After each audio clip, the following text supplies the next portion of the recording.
You got to know when to hold 'em, know when to fold 'em, know when to walk away, know when to run.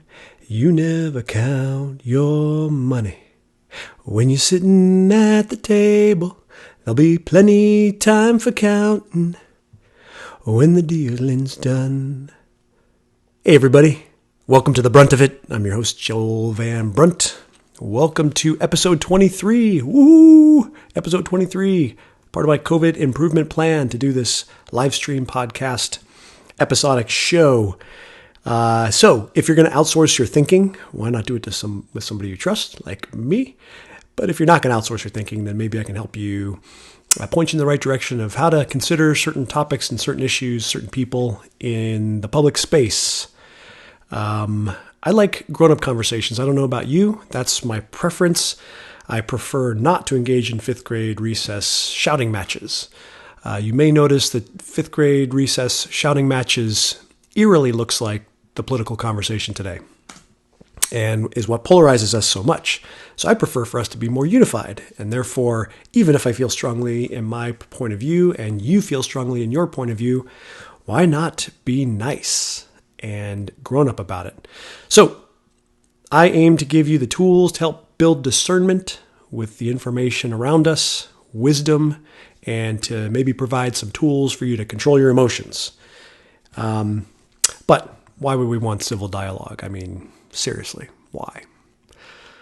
So who am I? I am I've got 20 years of experience in the military, in Hollywood, as a starving actor, in grad school, went to Harvard Kennedy, learned about public policy, met many wonderful people there, and small business for about the last 7 years. Oh, and a startup.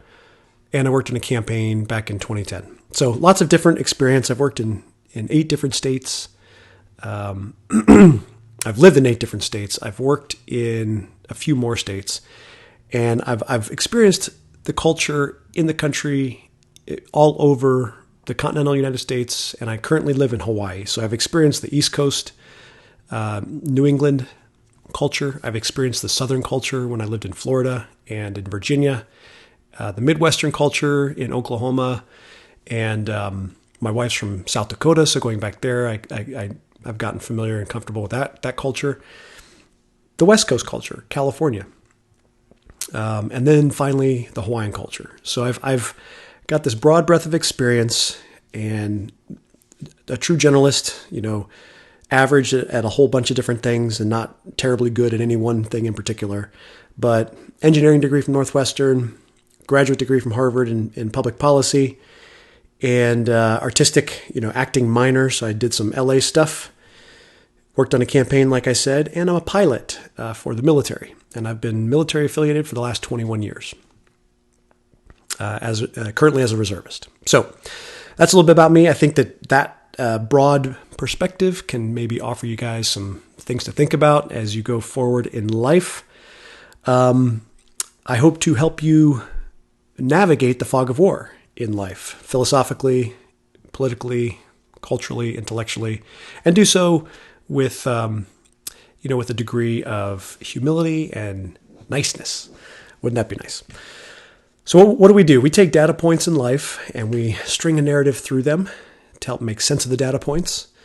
And thereby we exclude information that may be pertinent to how we think about things. And we all do this.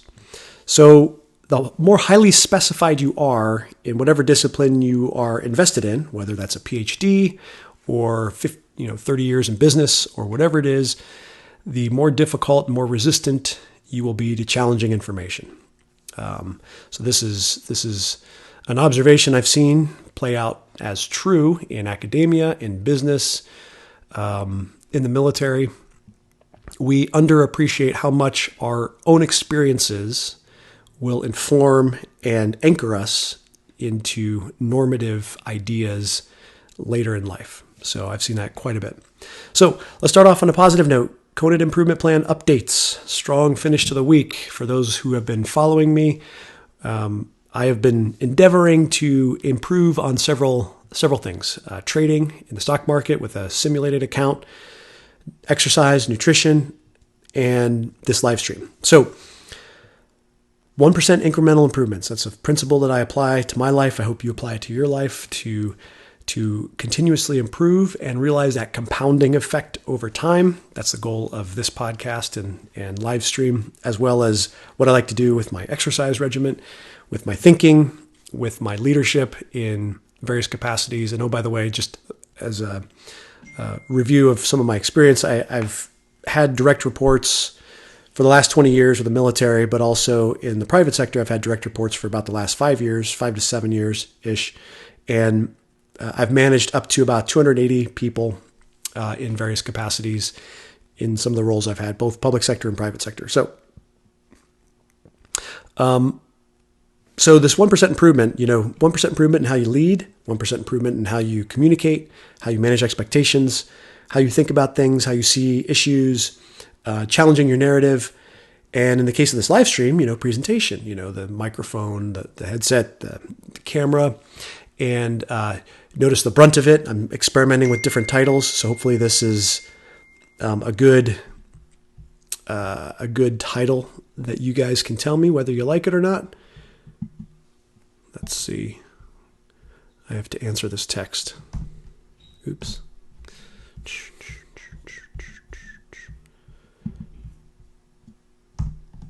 So, that's a little bit about my, anyway, Conan Improvement Plan updates. So I finished the week strong with two endeavors, which one is my day trading. So this morning I was up quite a bit after going down this week a lot because of the oil thing. You may have been following the oil stuff earlier in the week. And so I went down quite a bit. I reported last Friday, so a week ago today, that I was up $7,900 after 19 trading days. So now we're at 24 trading days. And I'm no longer up $7,900. I'm now up only about $5,300. So I lost a bit earlier in the week, and then this morning I did pretty well. I made some good trades. I made about maybe 10 or 12 trades this morning, and got some of the losses back. But I'm still positive over the last 24 days, which is great. So my $400 average per trading day that was the case last Friday, a week ago, has dropped down to probably like $250 a day with my new gain. And I didn't do the math. I'm just swagging it. But so that was good. And then I had a great exercise this morning. Really good. I have an app that logs my exercise. And for those of you who are trying to get into exercise or have trouble getting motivated about it, if you track your exercise, just like if you track your nutrition and your meals and your calories, it will be very eye-opening and encouraging. And if you really commit to that process and decide to use that process of writing down or tracking your the things you do, you're going to find great feedback in your brain to perpetuate that practice. So that was the case this morning. I had an exercise. I want to be really efficient these days in this stage of my life with my exercise. So I only try to do 25, 35 minutes. Real high intensity interval training. Gone are the days where I'm, moving weights in the gym on a bench press or squat rack or whatnot. I'll still do heavy movements, but I'll do them in the context of a high intensity interval training regimen with usually kettlebells or dumbbells, sometimes barbells. So that's what I do, and I want to try to stick for the main portion of the routine in between 20 and 30 minutes, and that's it. And then I'll stretch at the end and maybe do some abs, and that's it. So high efficiency, and if you record it, then you can do it, and you'll start to notice things in your nutrition and your energy as you come back to that exercise regimen in a week's time or 2 weeks' time or whatever, and it's encouraging. So I had a great exercise this morning, feeling good. And now this live stream is going to be just the absolute best that I've done so far. So here we go. I've got some great back and forth on Twitter. That's, a lot of the intellectual back and forth that I have these days is on Twitter, which is very fun because you can find people who can challenge you if you can work past the emotion and the trolls and all that stuff. But you can actually find thinkers out there on Twitter. Surprise, social media would have that. So one of the one of my friends who has been going back and forth with several of us, there's about 4 or 5 of us that will debate these things. And roughly we weigh out to about 2 on one side of the issues and 2 on the other side of the issues. But he had a quote in a tweet this morning that I thought I'd share with you guys because I thought it was just so awesome. And this is one sentence out of his tweet. But he said, the axis of kindness is getting less and less mainstream, becoming a niche without realizing it. So, in other words, civil dialogue, grown-up conversations where you attempt as best you can to remove emotion from it and really discuss like rational human beings and consider alternative explanations and weigh those against your explanations and then figure out which one is the most accurate and then update your prior beliefs based on those conversations. And being nice about it, you can still be convicted in your beliefs and your values, but to be nice about it and to kind of de-arm the other side with being nice and take away the emotion, this is becoming a niche, right? Did you ever think that being kind was a niche? I didn't think that was the case, but when I saw this tweet this morning, I thought, you know what? You've got a good point with this one. So that was from one of my friends on Twitter. And then there's an argument that I started to have with the vitriol and the high emotion and the judgment and the condemnation of, one side against the other and vice versa, the other side against the other. So one excuse I heard this morning was that, what got us to where we are was the right's demonizing and condemning the left back during the 2016 election. That's what started it all out. And then, Trump was the spokesperson for that demonization. So that was that perspective. So you guys started this first, and now all of the criticism against Trump today with coronavirus response and whatnot, and going back to impeachment a few months ago, all that is a reaction to the right starting it. So I tweeted back because I really didn't buy this line of argument. So and here was the tweet from my friend Justin. Whatever faults you may assert in Trump's detractors are clearly evident first in Trump and his supporters. They brought this new politics of bullying and division to the table by opposing everything Obama did and electing his antithesis. We didn't start the fire, if you will. To which I replied, the you started it first argument cuts both ways, doesn't it? The left has been using bully tactics for a long time before Trump. Trump may participate while Democratic leaders in the past might have condoned bully tactics, maybe not participated. So it's nothing new. Just surprising to the left to see the right do it at all nowadays. That's kind of my opinion. And then he's surprised by this bully tactics by the Dems. You compare with that compare with Trump's new level of lying and bullying? Nothing fairly compares, my friend. I like that, my friend, at the end, because we were still friends. That's like saying on a schoolyard, he threw a pebble at me, so I hit him with a brick. Okay, so there's a disproportionality belief out there in my friend. So I said, I think you just don't see it because it's on your side.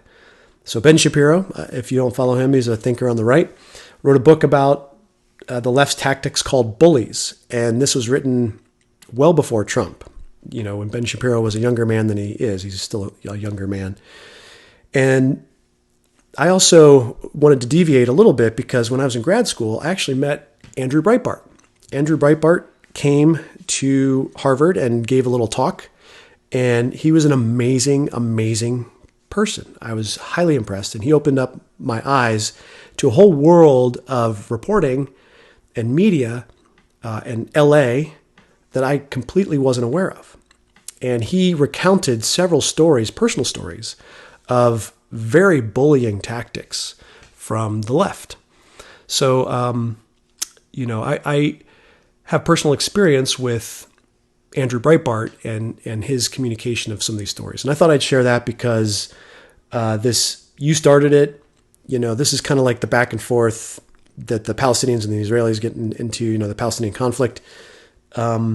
you guys did it first. We got to take revenge. And the Hatfields and McCoys. I mean, this narrative kind of plays out in many different stories.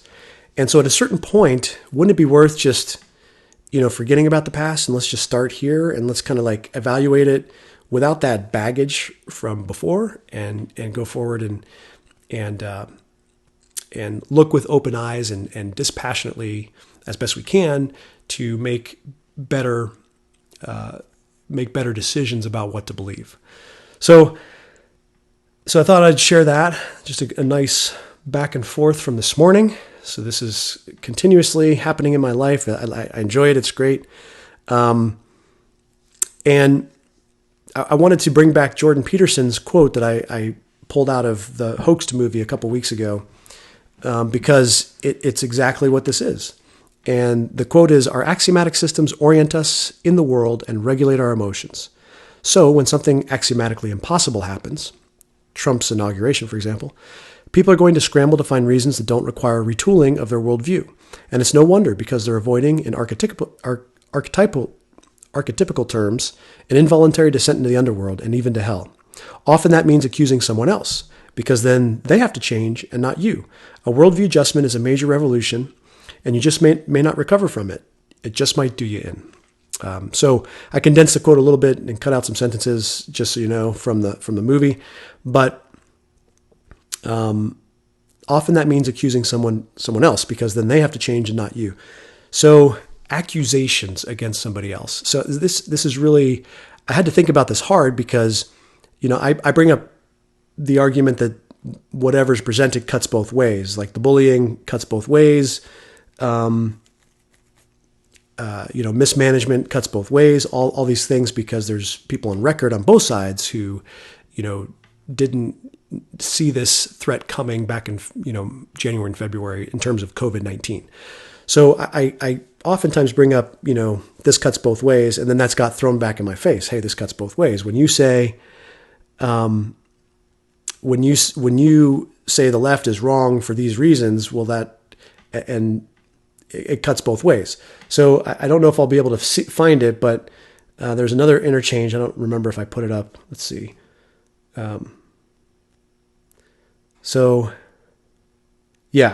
So I was going to get to this later, but I think I'll cover it now. So that's why I was a little bit discombobulated with where it was. But so same friend tweets Tom Nichols, and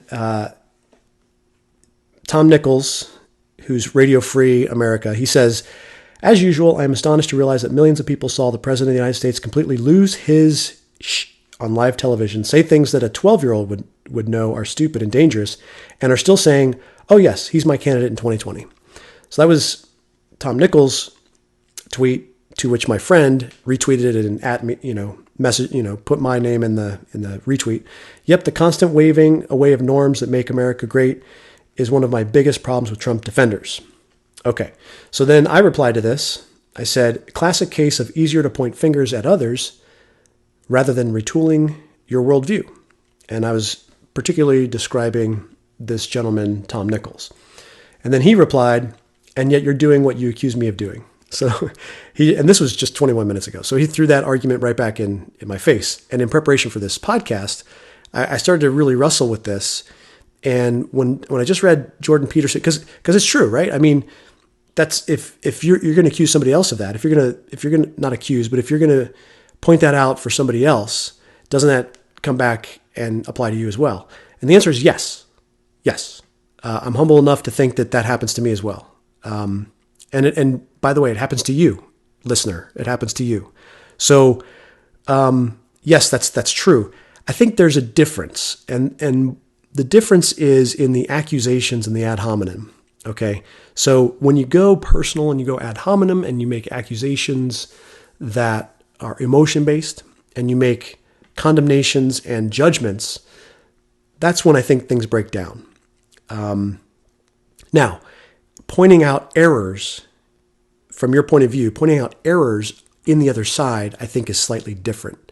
So if you are pointing out errors using data on the other side, I think that's separate than accusing the other side of something. You might have a conclusion about the other side based on established arguments, right? I think that that's different than accusations.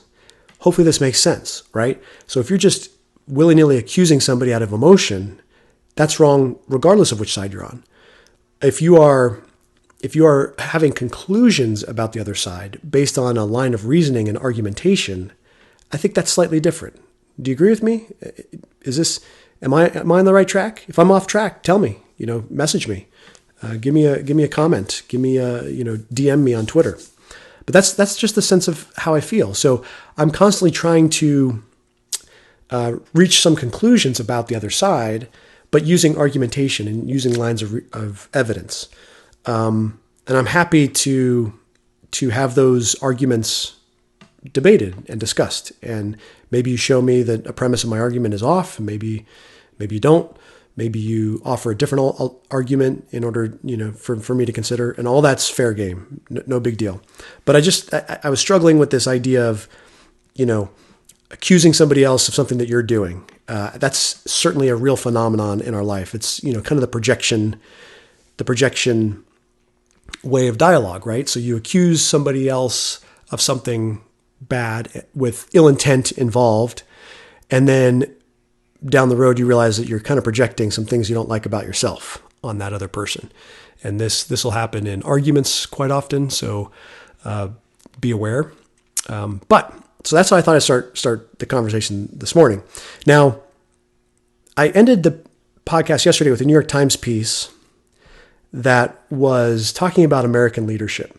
And I didn't really get a full sense, a full period of time to really discuss this particular article, because I really feel like the framing and the layout of this article reveals some stuff that I talk about with taking captive information coming into your brain and comparing it against, just interrogating it and seeing if it holds up against the evidence. So, or against interrogation.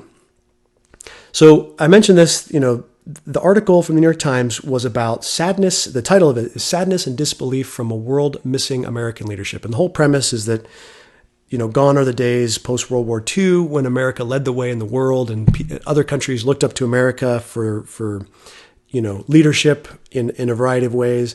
And there's a sadness, a sad tone in this article that's gone. And the reason, Trump, the handling of COVID-19, and it's all a mess and yada, yada, yada. Even though at the press conferences, Trump will routinely say that other countries want what we have. They're calling us. They want to know what we're doing.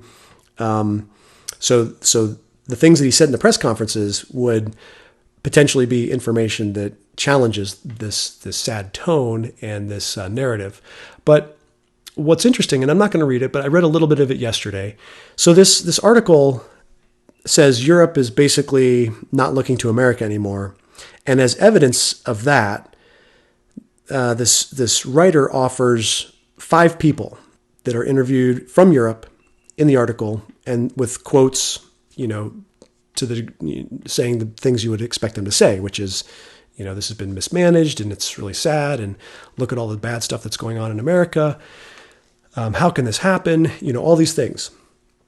And so I started to look at the people that were interviewed, and Heinrich Enderlein, president of the Hardy School of Berlin, Timothy Garton Nash, professor of European history at Oxford, Dominique Moissy, political science and senior advisor of the Paris Institute Montaigne, Heiko Maas, the Germany foreign minister, and Gerald Haug, Germany's National Academy of Sciences president or head. So 5 Europeans, all academics, or in the case of Germany, foreign minister in government. So does this present what you would think as a conclusive picture of what Europeans think of Americans? And I just ask that question because if you read the article, you start to get drawn in emotionally to the article with the quotes from these different thinkers. And I don't want to downplay their opinions. They're important opinions, for sure.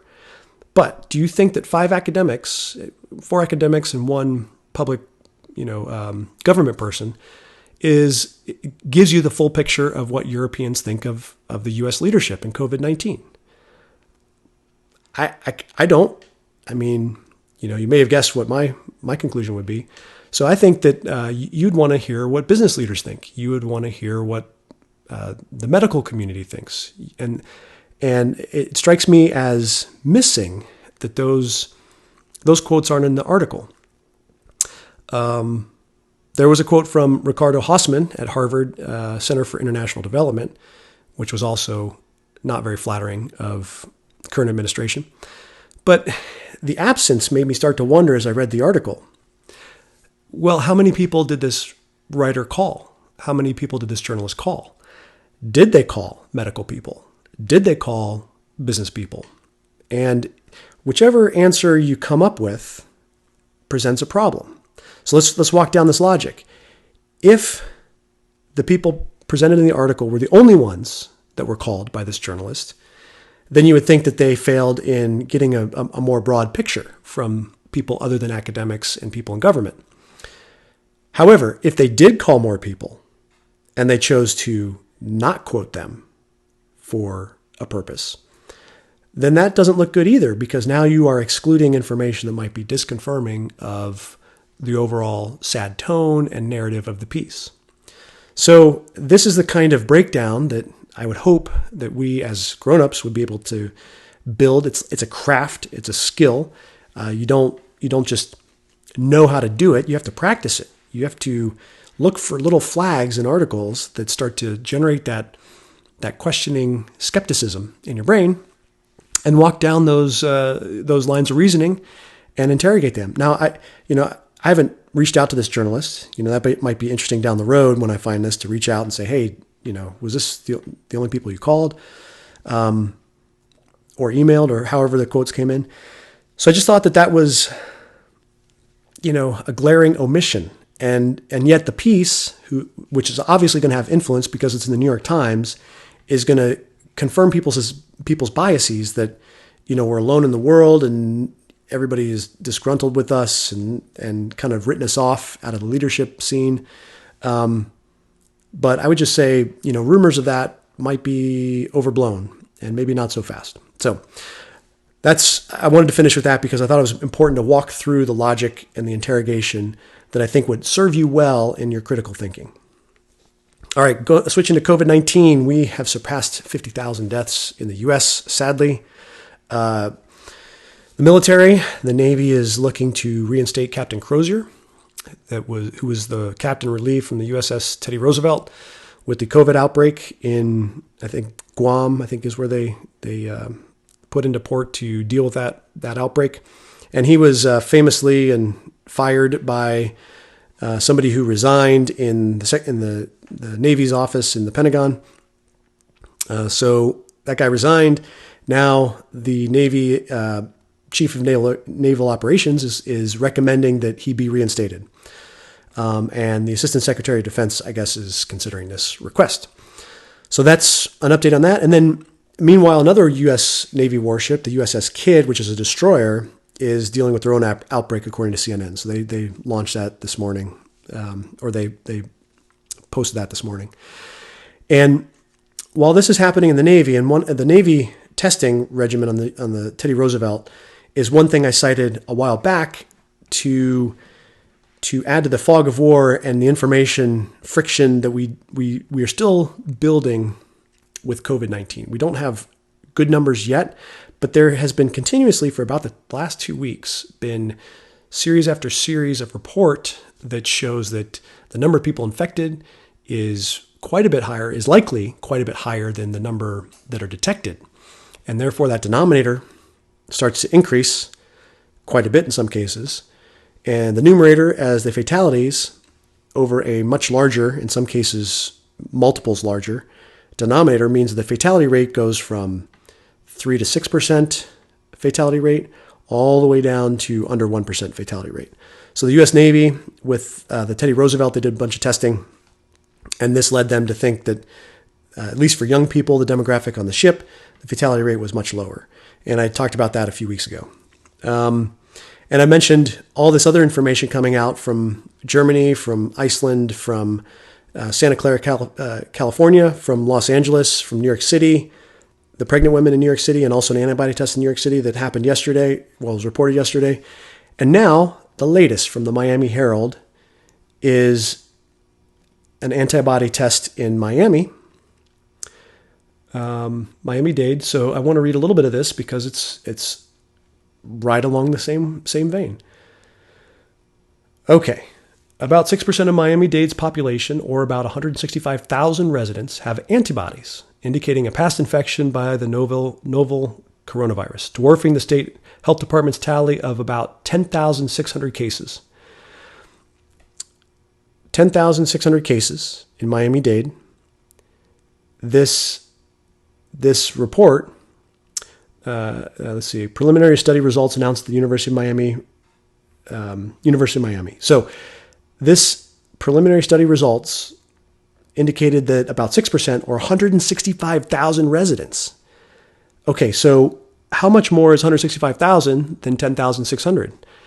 A lot more. And this isn't just a one-off. This is the same case in Los Angeles. This is the same case in New York City. 1 in 5 was a report yesterday in the New York Times. This is the same in Santa Clara. This is the same in Iceland. This is the same in Germany. I mean, the German study that I referenced a couple weeks back. So you're seeing series after series of confirming evidence.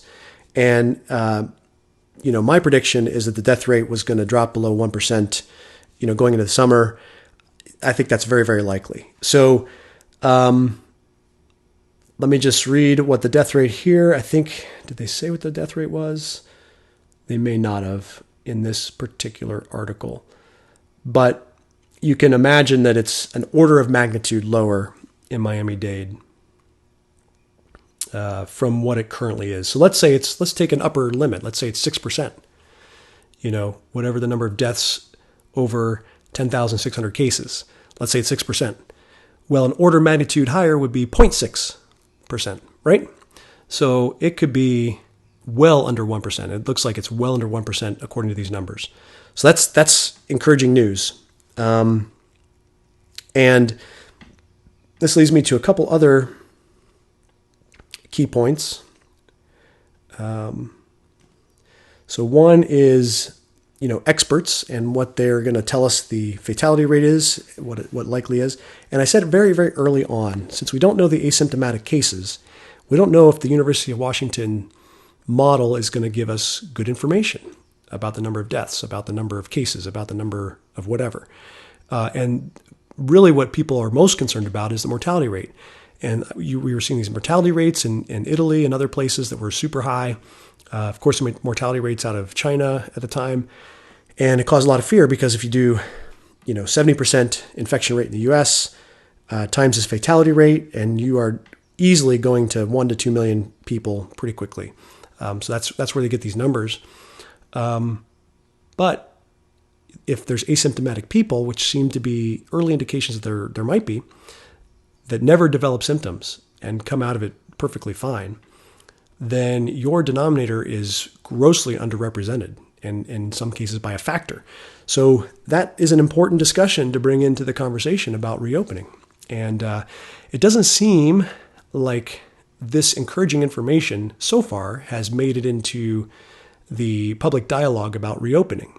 We're still kind of going off of the University of Washington modeling, which assumes about 65,000 deaths before August. So we'll see how this goes. The Wall Street Journal had an opinion piece about this by Joseph Sternberg today. And it basically says, the title is, "Maybe the experts were right about COVID-19 the first time," and makes a case for the Sweden approach, which is herd immunity early on. So it's time to confront an awful possibility about the lockdowns in which many of the world's economies now find themselves. The experts might have been right the first time. The first time was not so long ago, February to mid-March, when official opinion on how best to grapple with the new coronavirus pandemic was very different. The distinguishing characteristic was modesty. The stated goal was not to vanquish the virus, but merely to try to control its spread so as to not overwhelm the healthcare systems. Officials also understood public patience with draconian measures would wear thin quickly and demanded politicians exercise caution when asking the public to take on burdens. These opinions now are widely derided, often in insulting terms, yet subsequent events suggest they're mainly correct. Let's take each of them in turn. Number one, we cannot stop the virus. We can only slow it. Number two, well, actually, I'm going to read a little bit of this one. We cannot stop the virus. We can only slow it. This is the biggest fact about the pandemic that remains politically impossible to say. The trouble started in mid-March when herd immunity, previously the tactic or the tacit or acknowledged endgame for most of the world, became a toxic phrase. Critics pointed out that allowing the virus to spread in an uncontrolled manner or in a controlled manner would cost lives. They presented a stark alternative of total lockdown or the disaster of Italian hospitals with no middle ground. But if those experts have a more plausible plan than taking a controlled path to herd immunity, the world is waiting to hear it. Experts propose instead either that we await the arrival of a vaccine or that we ramp up testing and contact tracing of the infected. Good luck. A vaccine is a year or more in the future, if one ever emerges. An effective mass test and trace regime would require a level of competence and focus that typically eludes modern governments, not to mention an invasion of privacy that, at least in the US, might be unconstitutional. Events will provide two tests of whether the experts were right the first time. Sweden is conspicuous not only for its lack of a formal lockdown, but also for its leaders' laser focus on the question of health system capacity. Sweden's fans are perhaps too quick to overlook the human tragedy of the resulting higher death toll, but its critics should be more curious about whether, if permanent suppression of the virus is impossible, this approach might stave off subsequent disaster by moderating future peaks of the virus, with fewer of the human costs associated with a lockdown. So it's an interesting thing. So we'll see what Sweden does and how it comes out of this with second waves and all the rest. And if it turns out that Sweden achieves herd immunity and going into the fall, they don't have a second spike and other countries do that did the lockdown, maybe that's the better way to do it. Who knows? And we'll see what the total death toll is. But if the death mortality rates start to drop to under 1%, and in some cases, in some places, it's suggesting that it's maybe twice as deadly as the seasonal flu. Excuse me. So this is an interesting back and forth, particularly with opening. And so the reopening is getting a little bit challenging to navigate because on the lockdown side of the equation, people are relying on these kind of grim numbers. They're looking at the current numbers. They're predicting more grimness in the future. There's anchors in their mind, whether they realize it or not. 500,000, 1 million, 2.2 million. These anchors are in their mind. And if it's up to them, they can't have that happen on their watch. So they're going to, lock it down. Some public health experts are advocating that approach. Meanwhile, on the other side, if we can't prevent this thing from spreading, like at the end of the day, if we're not going to kill this bug by ending it in its tracks, and it's going to spread no matter what, whether we are in our current state or whether we are opening up and starting to engage in commerce again, then what the heck are we doing crushing the world economy and crushing our country's economy?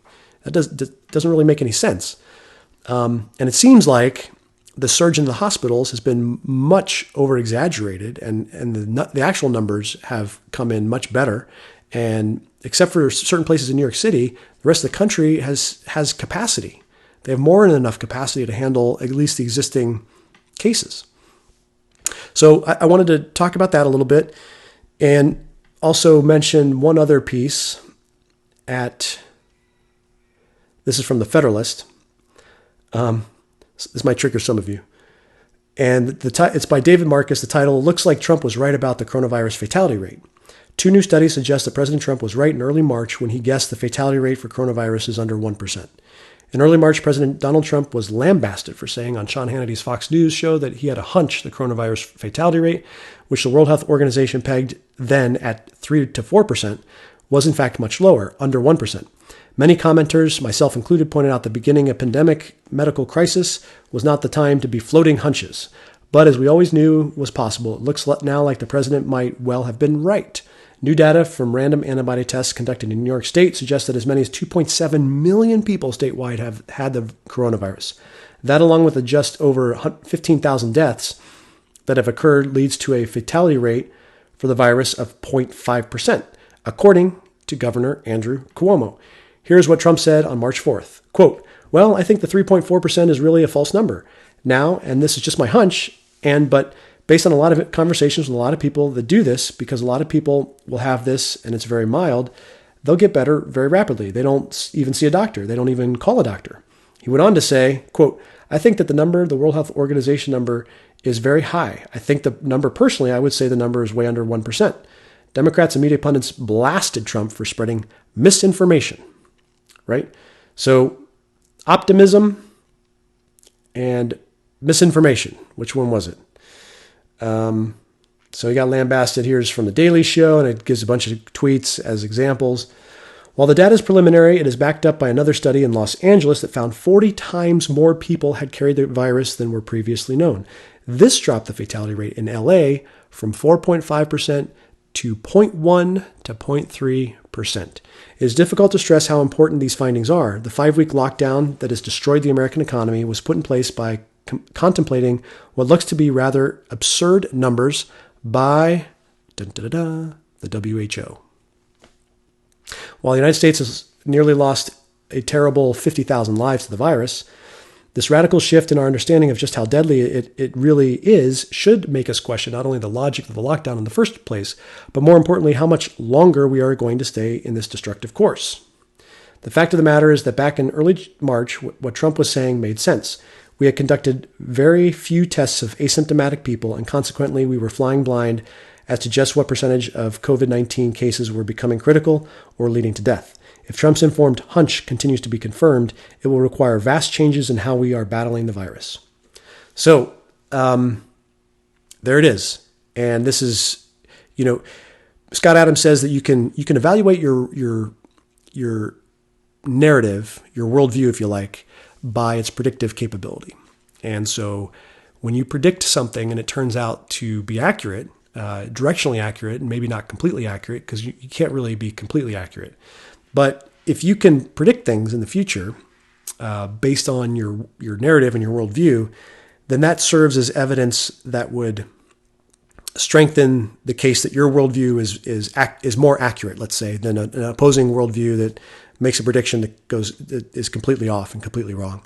So there was people making public predictions about number of deaths to COVID-19. And I remember early on saying that I didn't know how many deaths there would be. I was kind of reserving judgment, but what I did think was a fatality rate was going to be much lower than what was being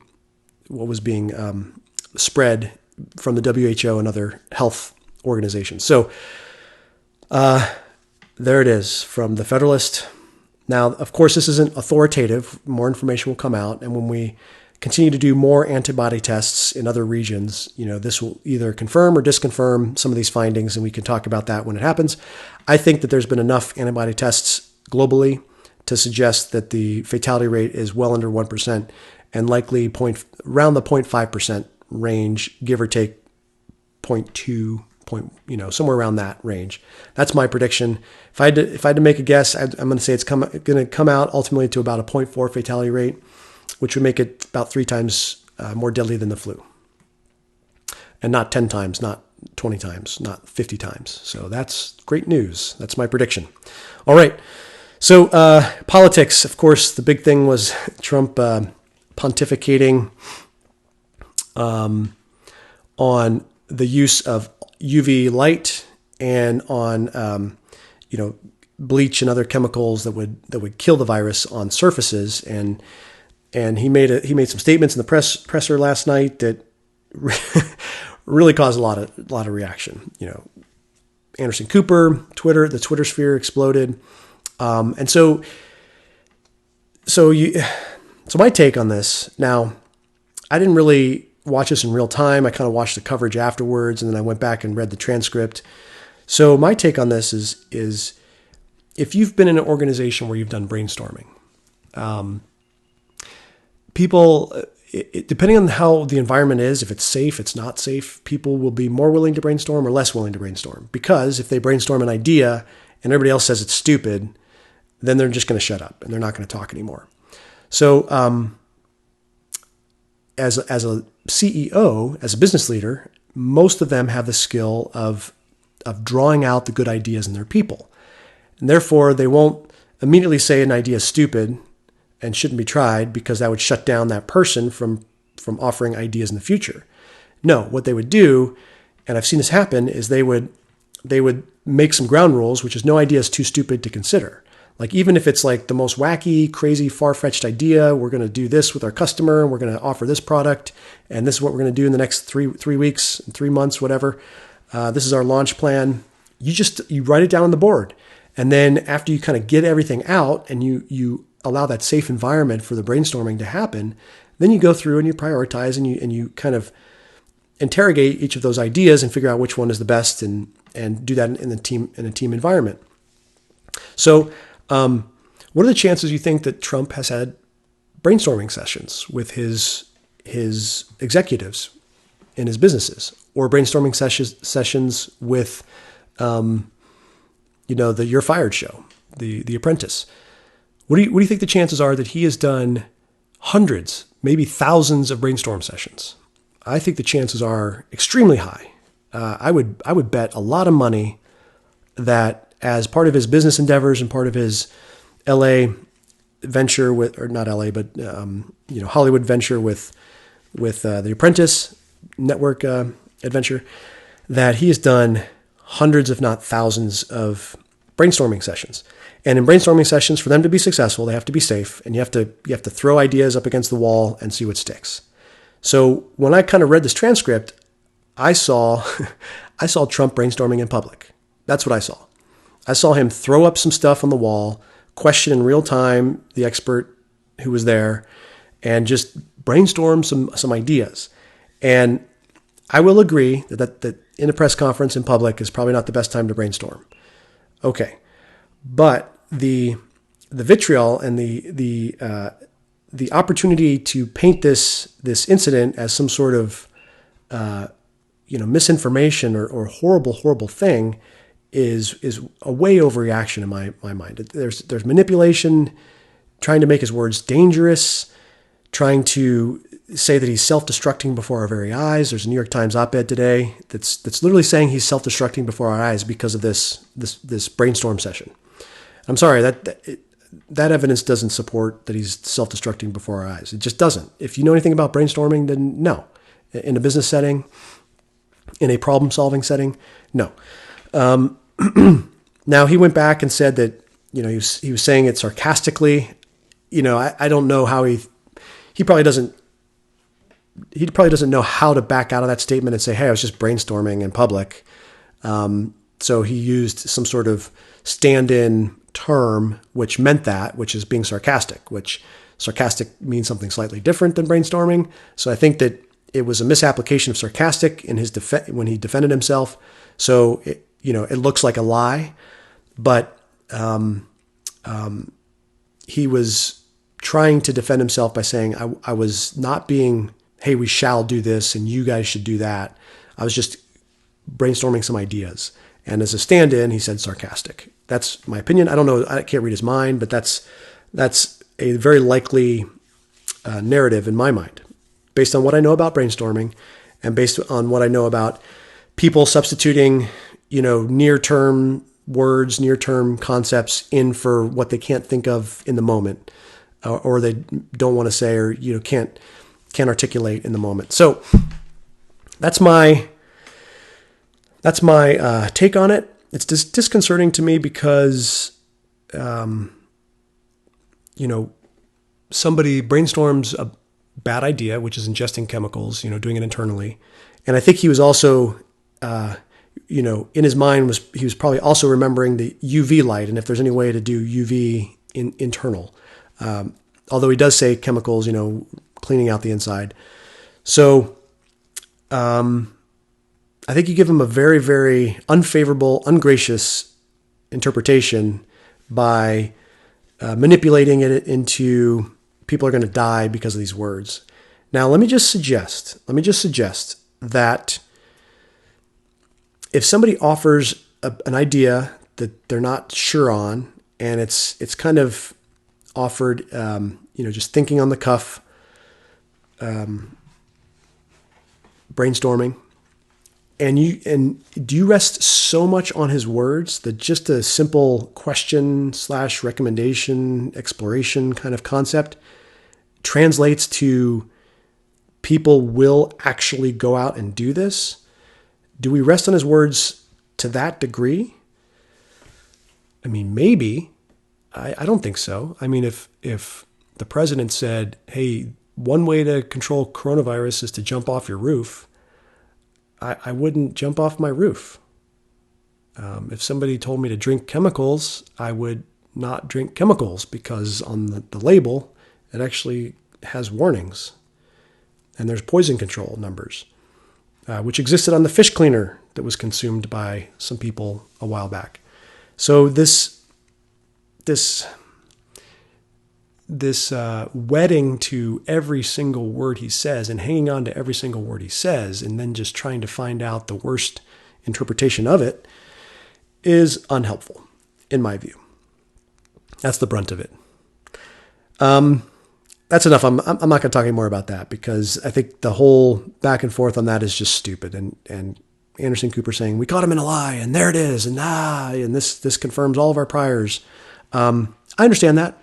You know, if you are so wedded and every single event in life begins and ends with Trump and what he says or what he does about that particular topic, and that starts and ends your thought process about it, then yeah, I could understand how you would arrive at some of these derogatory conclusions. But if Trump is just a person, just like you're a person, yes, he is the president, but if he's just a person who fumbles his words, who does things in public that he probably shouldn't do, like brainstorm, that allows you a little bit of grace, at least for me, a little bit of grace. So that's my 2 cents on that, the brunt of it, if you like. And I want to talk about just a few more things. I'm almost done. We're about 51 minutes. I realize that I have so much material when I prep that it always extends longer. And then when I talk about it in real time, I think about all these different things I want to say about it. So I either got to cut down my prep and limit it more narrow in scope with just a few things to talk about to keep the time lower, or I just got to bite the bullet and talk longer and really delve into all the things that I'm researching. So takeaways, I have more material typically than I can talk about, or my throat is ready for a continuous live stream. But I do want to talk about some stories that I've been kind of following. And one, I kind of got ahead of myself on the Trump piece. No, I didn't. So anyway, it's in all the newspapers, Times, the Washington Post, op-ed. This op-ed in the Times just is ridiculous, by Frank Bruni.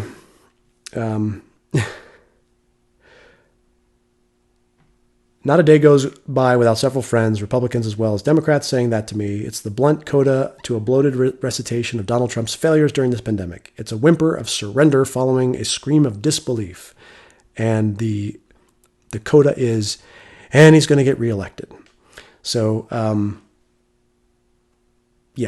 very, very unflattering piece. And I read it, and it's not persuasive to me because there's no acknowledgement of any kind of opposing, even consideration of an opposing narrative. It's not really addressed. This is just a op-ed in confirmation bias, in my view. Okay. So what did I want to talk about next? Next, I wanted to talk about Biden. So I covered the New York Times treatment of the Tara Reade allegation against Joe Biden compared to the Christine Blasey Ford allegation against Brett Kavanaugh. Yesterday, I mentioned that I think it was either on Hannity or on Tucker. One of the Fox shows was reporting that there were 700 stories on CNN about Christine Blasey Ford allegation against Brett Kavanaugh. And of course, the question was, is there going to be the same treatment for Tara Reade? And this is a very difficult conundrum for Democrats because the Me Too movement, Believe All Women, doesn't work for them in this case. It doesn't because he's the presumptive nominee for president of the United States. So how can you have a Me Too moment with your presumptive nominee to take down, this evil person that you need to take down at all costs? So you can see the friction playing out in real time with how to handle this. So what's interesting about this is when I read the reports, particularly the New York Times report, which is very, very factual, no emotion in the article at all, as compared to some of the treatment with Christine Blasey Ford, which starts with emotion, brings you into the article, gets you to really be on Christine Blasey Ford's side, and then presents maybe some more objective information. And Vox, to their credit, had an article today on Tara Reade and basically the treatment of Joe Biden in this controversy. So it's by Anna North, and I give her credit because this is a good article. A sexual assault allegation against Joe Biden has ignited a firestorm of controversy. A woman says Biden assaulted her in 1993 and has filed a criminal complaint. There's some information out of this that I did not know, and I'll review that as I read some of this article. A woman who worked in Joe Biden's Senate office filed a criminal complaint with the Washington, D.C. police on April 9th, accusing the former vice president of sexually assaulting her in 1993. Tara Reade, the former Biden staffer, described the allegation in an interview with podcast host Katie Halper on March 25th. Reade said Biden pushed her against a wall and penetrated her with his fingers. When she pulled away, he said he thought she liked him.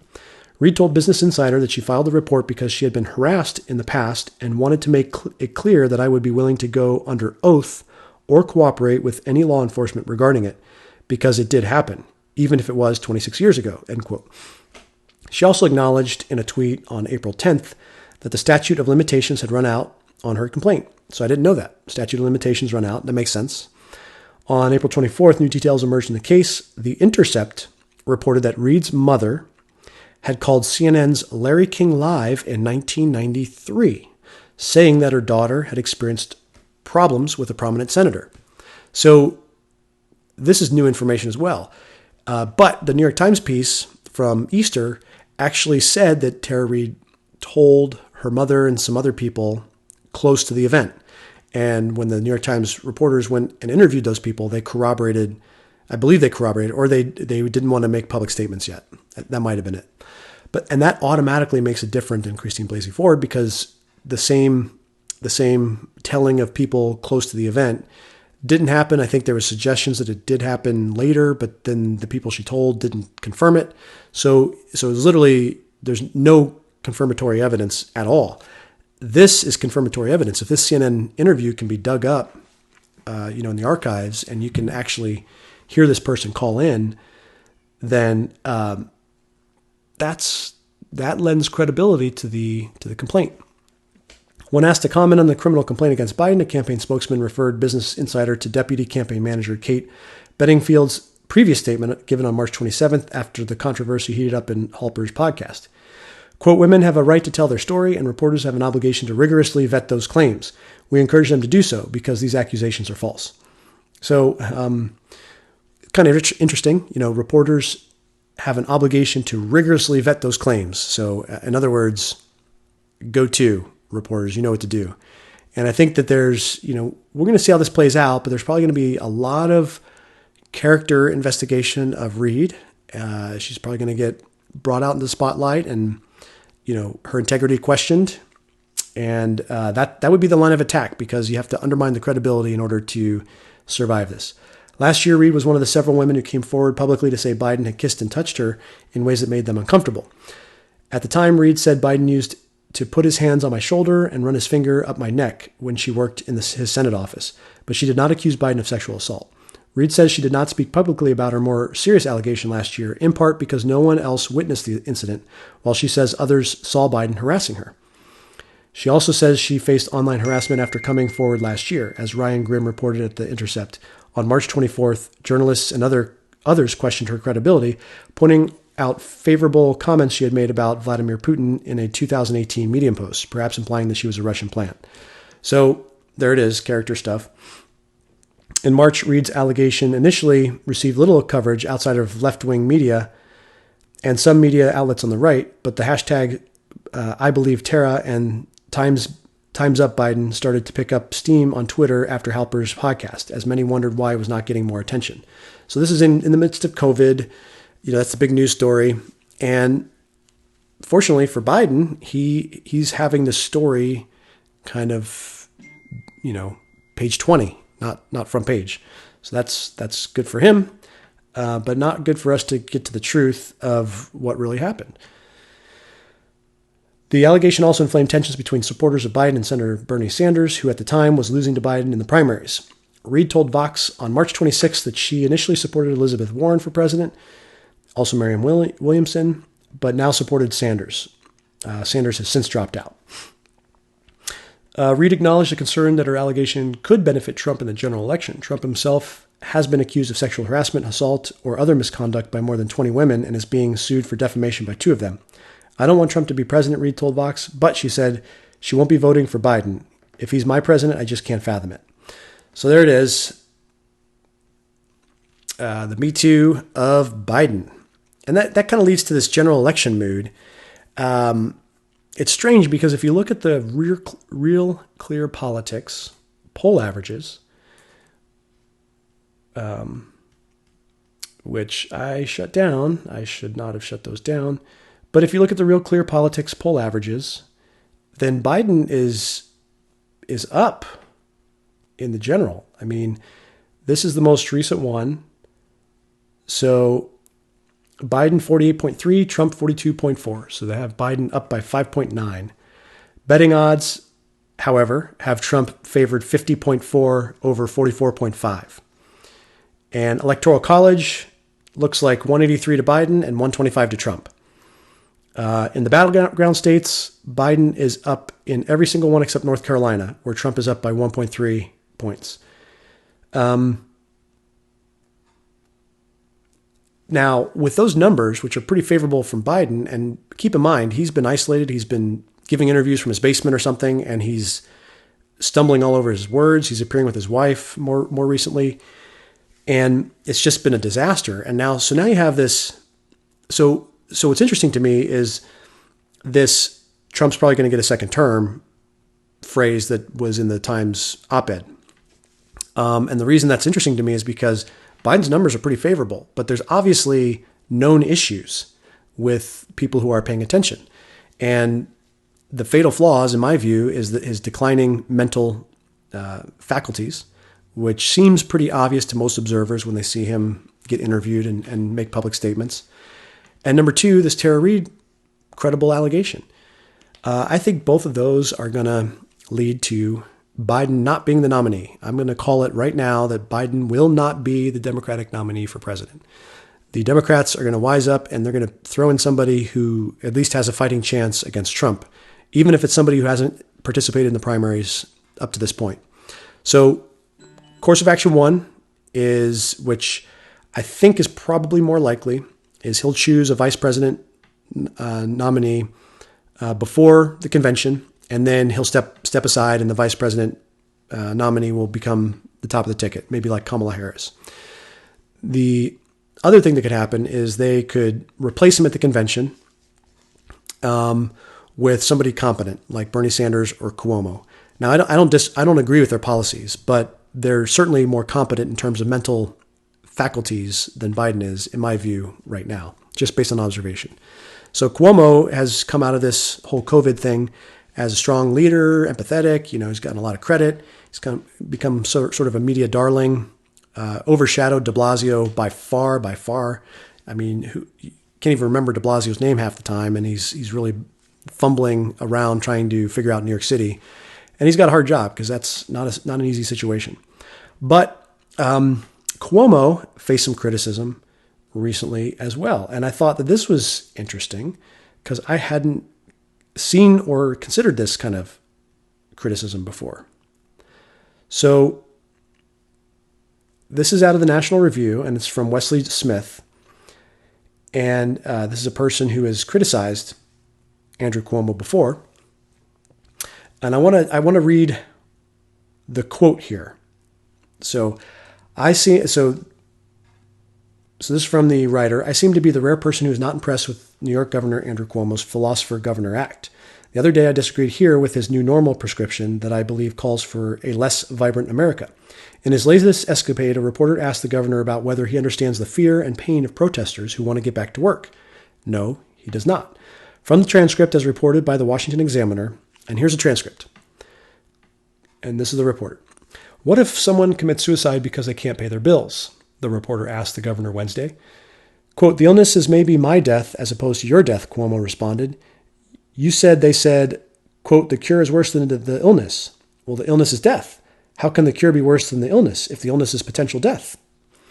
And then the reporter says, what if the economy failing equals death? Because mental illness that the people stuck at home. No, it doesn't, Cuomo interrupted. It doesn't equal death. Economic hardship, yes, very bad, not death. Emotional stress from being locked in a house, very bad, not death. Domestic violence on the increase, very bad, not death. And that's the end of the quote. Increased suicides, a wholly predictable consequence of severe economic downturn, does indeed equal death. That point aside, the virus doesn't equal death either. It is a very serious illness, to be sure, but most people who contract it survive, and many never experience any symptoms at all. But here's where Cuomo's inner caring really shined brightly. He wrote sarcastically. Quote, you want to go to work? Cuomo snapped. Go take a job as an essential worker. Do it tomorrow. Yeah, well, that is much easier said than done. Not everybody can be a governor's brother and land an essential job at CNN.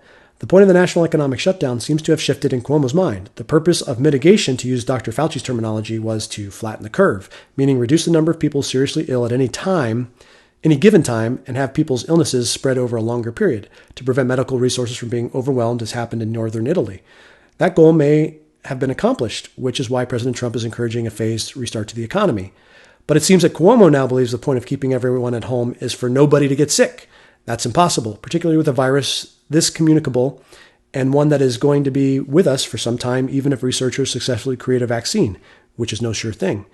If Cuomo keeps New York's economy shut down for too much longer, the cure could well become worse than the disease because the sharp increase in the attendant social dislocations that the reporter mentioned. Reasonable minds can differ on the best time and logistics to at least partially reopen, and I know the governor has a lot on his plate, but it sure would have been encouraging for Cuomo to show a modicum of simple decency and empathy toward the good and decent people who are in despair because they are losing everything. So a criticism that I got into in Twitter a while back was Trump's lack of empathy. And I think that's a valid critique of Trump. I think if you get him one-on-one, he can probably exhume empathy in ways that you wouldn't observe or wouldn't see if you're just looking at the press conferences and whatnot. That's my thought. But, in his history, it is a little bit more rare to find specific examples of empathy. Now, the State of the Union, I think he was good to recognize the guests in the audience and exhibited some empathetic things. There was a piece I read a while back that talked about Trump understanding people's emotions and psychology oftentimes better than they do. And so he can play to that, sort of in I don't want to say quite manipulative way, but kind of manipulative way. And that's, by the way, what a lot of salespeople do, is they will play to your psychology without you even realizing it. So that's not a surprise necessarily. But that's been a big critique of Trump from people on Twitter that I'm going back and forth with. And boom, here is a critique of Cuomo's lack of empathy. Now, does Cuomo lack empathy? No. But in this case, this was not a great answer because it shows that he's not really crediting the other side of the argument. And grown-ups credit the other side of the argument, even if they disagree and they find them unpersuasive. So that's Cuomo. And then I want to briefly mention another piece in National Review by Michael Brendan Doherty, and it's called The Failed State Canard. And this is just so interesting to me. We're living through a global pandemic and staring down the specter of sudden onset economic recession. One should expect a certain amount of overstatement and anxiety from analysts and writers dealing with cabin fever, myself included. Weeks ago, exasperated by the U.S. still much too meager testing capacity, I wrote that ours had been a sub-third world response to the coronavirus. But I was wrong, as are the other writers who have subsequently expanded on the same notion. George Packer, in a widely noted Jeremiad in The Atlantic, complained that COVID-19 crisis has exposed the United States as a failed state, with a federal government crippled by years of right-wing ideological assault. This is just not true. As our own Jack Butler pointed out, Packer's claim that President Trump stripped funding from the CDC is false. Although Trump favored cuts, the CDC's funding has increased. Not that it has made good use of the extra money. This is not a lean and mean virus-fighting machine getting by on starvation-level resources.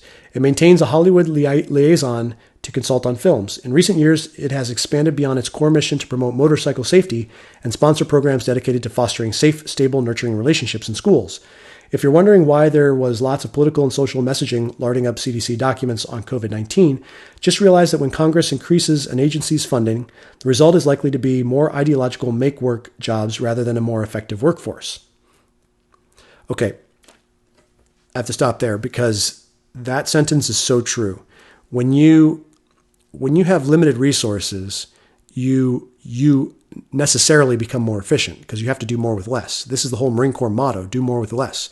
We have the lowest funding in the DoD, and so we can produce more bang for the buck, and that's our selling point to the American public and to Congress. And if you're in a business and all of a sudden you get flooded with money wherever it comes from, that's not necessarily going to incentivize you to make to work more efficiently. That's going to give you side projects and pet projects to work on. And in this case, he talks about ideological make-work jobs. So this possibility is very likely to me. I'm not saying it did happen, but I've seen it myself, and I've seen people do this, make work for each other and try to make themselves indispensable because the thing they're working on is so valuable that how could you ever have done without it before? And that's a real skill that people have in any kind of work, is this illusion that their job is so important that you can't live without it. I'm sure none of you listening have ever seen that, right? Right? No one's ever seen that? Wrong. We've all seen it, right? So I do think that this is a likely explanation. Fine, you might say. So the CDC is not evidenced of a failed state. But what about the larger healthcare system? Well, there's much to complain about in the way of the United States provisions and distributions of healthcare resources. But the underinvestment and underdevelopment that are characteristic of failed states are not remotely present here. The United States spends more per capita on healthcare than any other nation on earth, and it's not particularly close. Yes, much of it is private spending, but the private spending also drives research and innovation. There's a reason why the world is increasingly depending on the U.S. for scientific breakthroughs necessary to combat the pandemic. And as for the public sector healthcare spending, ours is not notably low. It's roughly equivalent to those of the developed nations of Western Europe. Packer's peace depends on a belief in a fairy tale common to prosperous liberals, the myth of a government starved by the Reagan and Gingrich revolutions, while more enlightened governments in Europe continue to grow their egalitarian public sectors. In fact, most of the opposite is true. Since the 1980s, as our nation has continued to age, the share of our citizens covered primarily by government entitlement programs has continued to increase, while European countries have tended to engage in privatizing reforms. Okay, so I'm going to end there because it touches, I want to close with this. So this touches on this expertise motif that I've been discussing. So if you've spent your life in government, in public service, like my grandfather was a career public servant in the Bureau of Indian Affairs, in the Department of the Interior, lived outside Washington, D.C. his whole life, his whole career. And when that's your background, it's just natural for that background to affect how you think about reality and how you think about the way things ought to be. The same is true as if you've been in business for 40 years or 50 years. So Trump is bringing his business stuff to the government, and it's going to start to rub up and have some friction. You would totally expect that. That's unsurprising. In the same way, when you have somebody in government for 40 years who is starting to dabble in the private sector, they're immediately outside of their comfort zone. They've never run a profit loss, looked at a profit loss statement. They haven't had to develop markets. They haven't had to produce new innovative products that reach your intended customer. So they're out of their element, and they have to make sense of the new environment through their experience, which informs their narrative. And they get out of their element, and there's friction, and there's things that they say that aren't necessarily the best ideas. So we can allow some grace for that.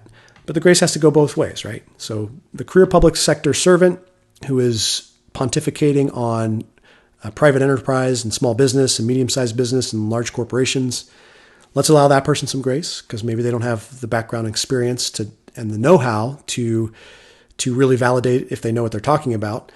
at the same time, let's have some grace for the 40-year business person who's been successful in multiple domains in the business world, entertainment space, and is now trying to tackle government. Grace, grace, grace. As a Christian, grace is good. Let's continue to have grace for each other. That's how we can have grown-up conversations and not fifth grade shouting matches at recess. Hopefully you can join me in that endeavor. And until next time, have a wonderful weekend. I'll be back tomorrow to give you some more tidbits. We'll see how the news cycle shapes up over the weekend. Maybe I'll be able to talk about some more philosophical stuff. We'll see. But until then, leave me a comment, follow me on Twitter, and I will talk to you later.